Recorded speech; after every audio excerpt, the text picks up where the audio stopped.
kita. Udah jumpa temamu? Udah Jan, aku ambil tema ekonomi syariah dan kontribusinya untuk pembangunan. Judulnya aku ambil eksistensi produk syariah di Kota Langsa sih. Kau udah? Udah, judul aku generasi milenial membangun negeri. Oh my god, ini besar nih progres membangun ke depannya. Jelas lah, lihat aja nanti.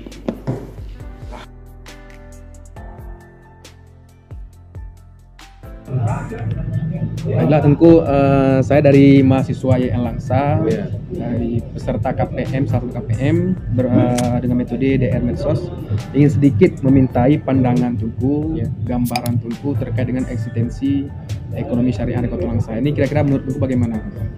Oke, alhamdulillah, assalamualaikum warahmatullahi wabarakatuh. Alhamdulillah, Allahumma shalli ala sayyidina Muhammad wa ala alihi washabihi ajma'in, amma ba'd. Yang kami muliakan adik-adik mahasiswa, dosen-dosen, juga kami muliakan. Yang pertama berkaitan dengan ekonomi syariah yang ada di Kota Langsa, umumnya Aceh. Ya.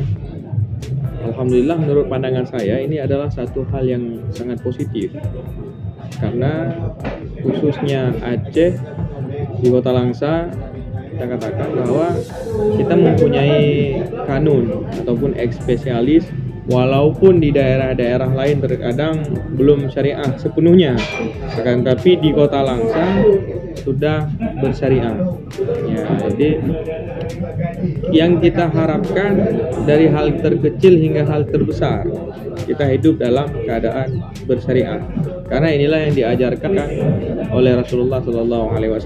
Karena apabila ada daging yang tumbuh dalam diri kita itu dalam hal ihwal yang haram, maka neraka lebih aula bagi kita.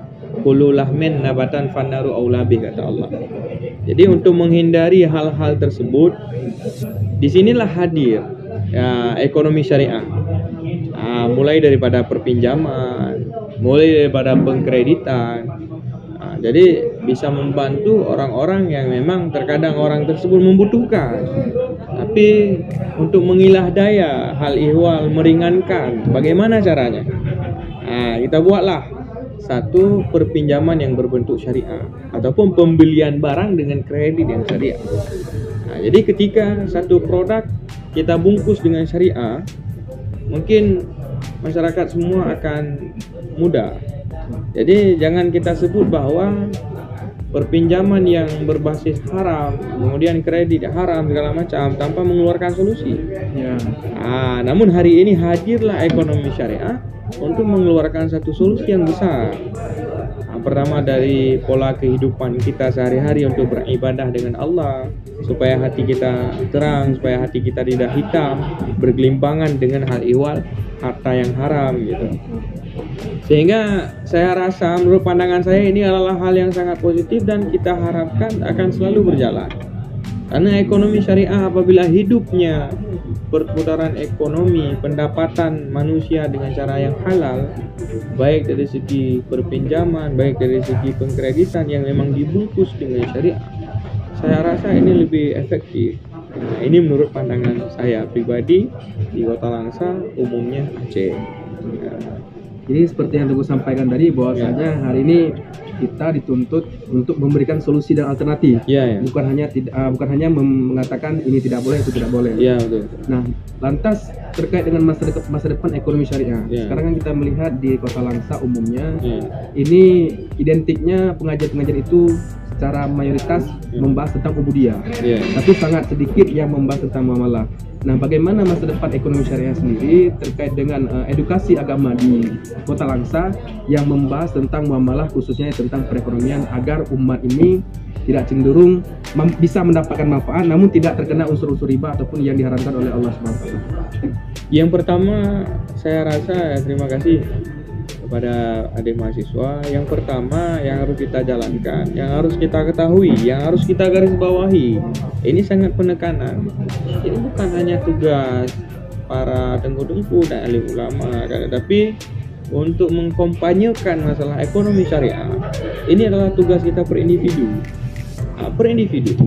Jika kita tidak mau mengkampanyekan dan memberikan arahan bagi masyarakat, khususnya orang kampung, maka orang ini akan selalu berparadigma hal ihwal yang tidak baik. Padahal dengan kita mengatakan hal ihwal yang baik seperti adik-adik mahasiswa ini, saya sangat bangga apabila ada adik-adik yang memang seperti ini ber-KPM dan masuk dalam jurusan ekonomi syariah, yang memang kita mengeluarkan orang-orang masyarakat dari belenggu hal ihwal riba. Kita keluarkan mereka. Ini adalah satu manfaat, azas manfaat, dan menjadi investasi akhirat juga untuk kita. Melepaskan orang lain daripada belenggu riba. Kita lepaskan mereka untuk memberikan solusi yang lebih baik, yaitu hal ihwal ekonomi yang memang bersyariah. Mungkin ada lagi kira-kira? Ini saja dulu. Terima kasih atas juga pemaparannya dan kesimpulan yang disampaikan. Semoga ini menjadi bahan kajian dan juga edukasi bagi pribadi saya sendiri dan juga publik yang menonton nantinya. Siap. Terima kasih atas ilmunya Tengku. Semoga Tengku diberikan kesehatan dan keberkahan dari Allah Subhanahu wa taala. Amin. Saya tutup dan akhiri. Assalamualaikum warahmatullahi wabarakatuh. Saya juga mengakhiri. Adallahu wa iyyakum ajmain. Wassalamualaikum warahmatullahi wabarakatuh. Baik, Assalamualaikum warahmatullahi wabarakatuh. Waalaikumsalam warahmatullahi wabarakatuh.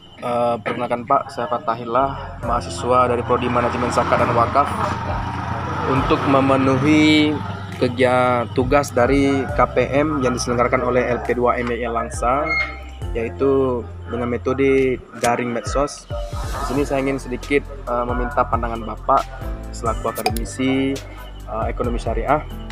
Menurut Bapak, bagaimana itu ekonomi syariah secara singkat, dan perjalanan ekonomi syariah di Kota Langsa secara ringkas, dan apa sih bentuk dari kontribusi ekonomi syariah di Kota Langsa? Terima kasih untuk kesempatan wawancara ini.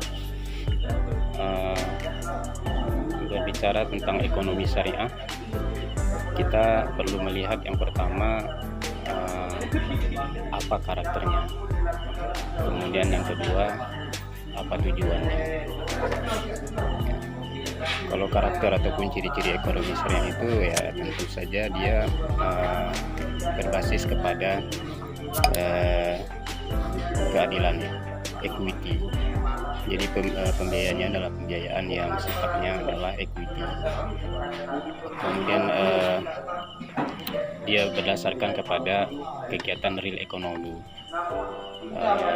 Kemudian dia berdasarkan pada prinsip keadilan. Kemudian dia melarang riba, ya, transaksi riba. Kemudian melarang transaksi warar dan transaksi-transaksi yang mengandung mudarat. Jadi kalau kita bicara potensi, sebenarnya banyak para pakar, para ekonom, para ahli sejarah pendapat yang berargumen bahwa sesungguhnya ekonomi syariah itu pernah dan berhasil memberikan suatu pertumbuhan ekonomi yang merata, yang adil dalam tatanan masyarakat. Terutama itu terjadi pada kurun abad pertengahan, ya, abad di mana masyarakat Muslim itu mencapai puncak kejayaannya. Baiklah Bang, terima kasih atas kesempatan waktu di sini pada malam berbahagia ini. Saya ingin sedikit berbincang-bincang sedikit dengan Abang selaku senior saya di Fakultas Ekonomi IAIN Langsa. Di sini ada 2 pertanyaan dari saya, Abang. Mungkin Abang bisa kasih sedikit pandangan Abang. Yang pertama, selaku Abang mahasiswa ekonomi syariah nih, apa kira-kira pandangan Abang terhadap eksistensi produk syariah di Kota Langsa ini? Pandangan saya sendiri sih, saya merespon positif ya terhadap produk ekonomi syariah di Kota Langsa. Sejauh ini yang saya lihat pun di Kota Langsa, alhamdulillah karena mayoritas penduduk kita Muslim, ya alhamdulillah kita melihat emang produk-produk yang dikeluarkan di Kota Langsa ini, terutama UMKM, mereka walaupun tanpa label halal dari MUI, mereka membuat produk yang memang berbasis halal. Kalau terkait dengan dampak sendiri, ini kan Abang selaku mahasiswa nih sekaligus juga penggiat ekonomi lah, karena Abang punya usaha ya. Kira-kira dampak apa yang udah Abang rasakan sejauh perjalanan produk syariah di Kota Langsa? Kalau bisa kita bilang dampak, alhamdulillah sejauh ini yang saya rasakan berjalan lancar. Cuman selama masa pandemi ada sedikit penurunan, terutama di pendapatan ya, karena banyak warkop yang tutup selama pandemi yang memang, dan harga barang pun selama pandemi melonjak tinggi.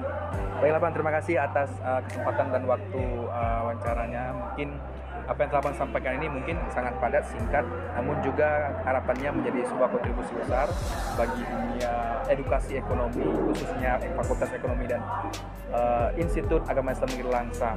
Baiklah, saya mahasiswa yang sedang ber-KPM, saya ucapkan terima kasih sekali lagi yang sebesar-besarnya. Terima kasih Bang.